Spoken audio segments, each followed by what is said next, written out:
They are certainly paying attention. And I think we got to go back and remember something about President Trump. When it comes to transactional behavior, he keeps his promises. And it was very clear from the moment he was elected that he was very transactional. You want something, you pay for it. You contribute enough, you get it. We've seen that with AIPAC and the rich Zionist billionaires, and now we're seeing it again with the Cuban crowd. Are they as powerful as all of that to order up a war that they want? Well, I think you've got to take into account that the Secretary of State, who is also the National Security Advisor, swings an enormous axe. Don't underestimate the power and influence of Marco Rubio. This is, with him, I think, practically a lifelong dream.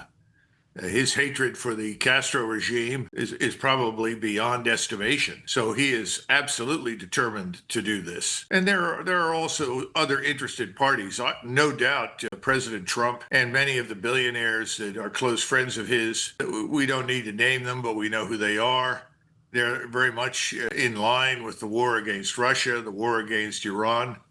They're probably looking at Cuba from a different angle. Wouldn't it be nice if they could get back into Cuba and reinvigorate what we used to call the leisure activity sector? In other words, gambling and all the usual criminality that goes with gambling. You know, Las Vegas has been on the decline for a long time. Las Vegas lost a lot of money when it became family friendly. So they're really looking at something else right now in Cuba as well. And I think President Trump would love to build a tower there in Havana named after him, and at least one or two golf courses. Well, yeah, I mean, talk about some of the most. I mean, I've talked to investors for years about this who've said they're just waiting, salivating for when this would happen, when all that beachfront property would be available in Cuba, close to the United States, perfect for vacations. And Cubans right now, according to reports, are preparing for this invasion. And Cuban leaders saying that this would be an absolute bloodbath if the United States does that. Maybe you can unpack the military side of this. What that would look like? Is this like Venezuela 2.0? It's closer to Venezuela than it is to any bloodbath. I wouldn't expect that. I think they could easily muscle their way into Cuba. Most of the people that would otherwise stand in their way will get out of the way. They'll find an exit door and go.